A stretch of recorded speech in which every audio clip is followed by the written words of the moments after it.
I've never been one to seek revenge, but when my daughter-in-law turned me into the neighborhood villain with her Halloween decorations, I knew I couldn't let it slide. Instead, I chose a different kind of payback, one that would show her and the whole street that kindness can win in the end. Don't forget to like, share, and subscribe for more inspiring stories. I wasn't always the type to get involved in drama, especially family drama. But when you're pushed far enough, something inside you snaps.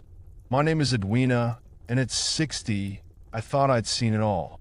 My son, Ethan, and his wife, Blythe, live just a few blocks down, so I make a habit of visiting on Sundays for dinner. It's our little tradition, though Blythe had never made me feel entirely welcome. Blythe's always had a way of making her feelings clear without saying much. The passive-aggressive digs, the forced smiles, I'd learned to brush it off. But nothing prepared me for what I saw that Sunday. I pulled up in front of their house, expecting a quiet evening like any other. But instead of their usual autumn decorations, there were life-sized witches all over the yard. Witches that looked disturbingly like me. The clothes, the gray hair, the glasses. And there, right by the front door, a sign that read, "Beware of the real evil down the street." I stood there for a moment, stunned. My heart pounded in my chest as I read the sign again, making sure I hadn't imagined it, that I wanted to confront Blythe right then and there, to demand an explanation for this cruelty. But I knew exactly what she would say, like she always did when she made one of her nasty little jokes. "Oh, come on, Edwina." I had to warn the neighbors what real evil looks like. I was just doing them a favor. I didn't know whether to laugh or cry. It was so absurd, so petty, but it stung in a way that words couldn't describe. I took a deep breath, straightened my jacket, and knocked on the door. Blythe answered, smiling like nothing was out of the ordinary. "Edwina, you made it. Come in. Dinner's almost ready." I forced a smile and stepped inside. "Lovely decorations you've got out there," I said, trying to keep my voice steady. "Oh, you noticed?" she replied, her eyes twinkling with mischief. "Just a little something for Halloween. The kids love it." I bit my tongue. It was clear she wasn't just doing this for the kids. As I sat down at the table, Ethan walked in with the children, oblivious as always. "Hey, Mom. Good to see you. What's for dessert tonight?" I tried to focus on the small talk and the food, but my mind kept drifting back to those witches outside. Throughout dinner, Blythe shot me little glances. Her smirk barely concealed that IT was all a game to her. I wanted to say something, to call her out, but I stayed silent. I wasn't going to give her the satisfaction of seeing me upset. But what really hurt wasn't the decorations or the sign. It was what happened the next day. I was in my garden, tending to my roses, when I overheard two kids walking by. "That's her," one whispered, glancing my way. "The witch," the other added, their voices low but loud enough for me to hear. "Mom says she's real mean. We should cross the street." I watched them hurry away, my heart sinking. Blythe's little joke wasn't just between us anymore. It had spread, and now the neighborhood kids were afraid of me.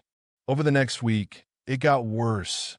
Children who used to wave and say hello now avoided me altogether. Some would even run to the other side of the street when they saw me coming.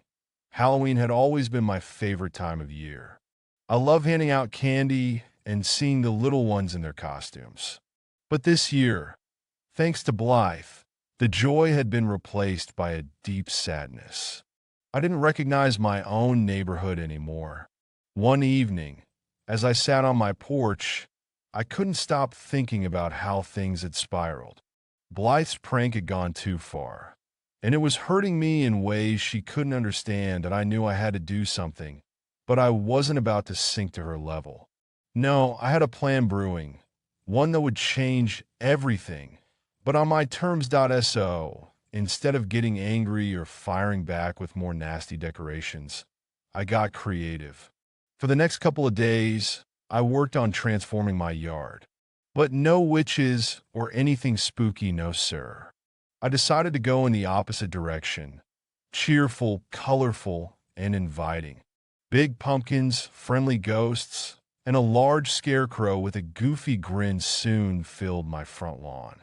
I set up a little candy station with warm cider and homemade cookies. But that wasn't all. I even arranged a small table where kids could paint their mini pumpkins that if Blythe wanted me to look like the neighborhood's villain, I was going to show everyone that I could be something else entirely. The real masterpiece? My costume. On Halloween night, I dressed up as a fairy godmother. Wings, a wand, a sparkly dress. The whole deal that I spent the entire afternoon making little goodie bags filled with candy, stickers, and small toys. When I looked in the mirror, all decked out in my glittery gown, I couldn't help but smile. This will do, I whispered to myself as dusk fell. I opened my front door, fairy wings fluttering behind me, and stood by my candy station. The first trick-or-treaters were already out. I could see them from my porch, little clusters of children in costumes, hesitating at the end of my driveway. Their parents stood behind them, whispering. I knew exactly what they were saying. Blythe's rumor had worked its magic, that I took a deep breath, waved, and called out, "Come on over. I've got magic treats waiting for you." The kids glanced at each other, unsure. I could see them weighing their options. Finally, one brave little girl, dressed as a princess, approached cautiously. Her wide eyes flickered from me to the candy and back again. I knelt down, smiling as warmly as I could. "Hi there, princess," I said, holding out a sparkly wand from my goodie bag. "Would you like a wand to go with your costume?" Her face lit up, eyes wide with excitement. "You're not a witch?" she asked, her small voice full of wonder. I couldn't help but laugh. "Nope, just a fairy godmother for the night," I said, waving my wand playfully. "Want to help me make some pumpkin magic?" She giggled, and just like that, the ice was broken. More kids started to come over, their curiosity outweighing their fear. Before I knew it, my little pumpkin painting station was packed with children, their faces glowing with joy as they painted and snacked on cookies. One little boy, dressed as a pirate, tugged at my dress. "Fairy godmother, can you turn me into a real pirate?" he asked, his eyes twinkling with hope. That I bent down, tapped his hat gently with my wand, and whispered, "You're the fiercest pirate in all the seas now." He grinned ear to ear, rushing off to tell his friends. The laughter and chatter filled the air, and soon enough, the parents started wandering over too. They sipped cider, complimented my decorations, and chatted about how happy the kids were. A few of them even said how much they appreciated the effort I'd put into making the night fun. "I'm so glad you did this," one mother said, handing me a cup of cider. "It's nice to have a place that's not so scary for the little ones." I smiled, taking a cup. "I've always believed Halloween should be more about fun than fear," I replied. "I just wanted the kids to have a good time." By the time the sun fully set, my yard was buzzing with excitement.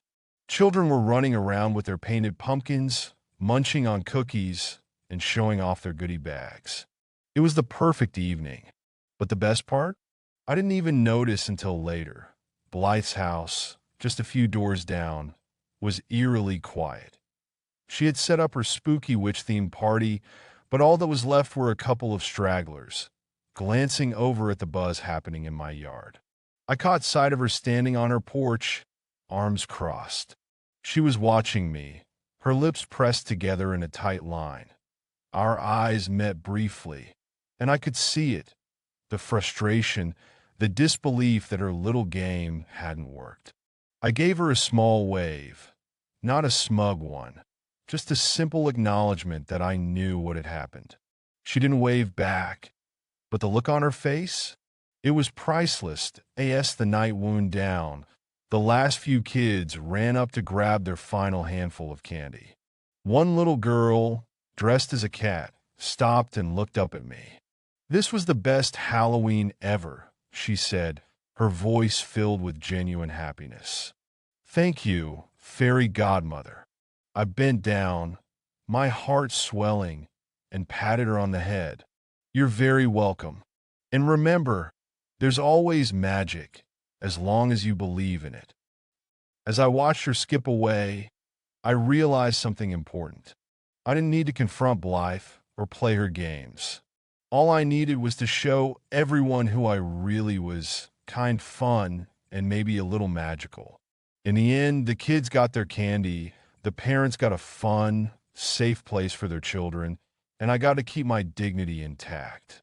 Turns out kindness really can be the best kind of payback. Don't you think?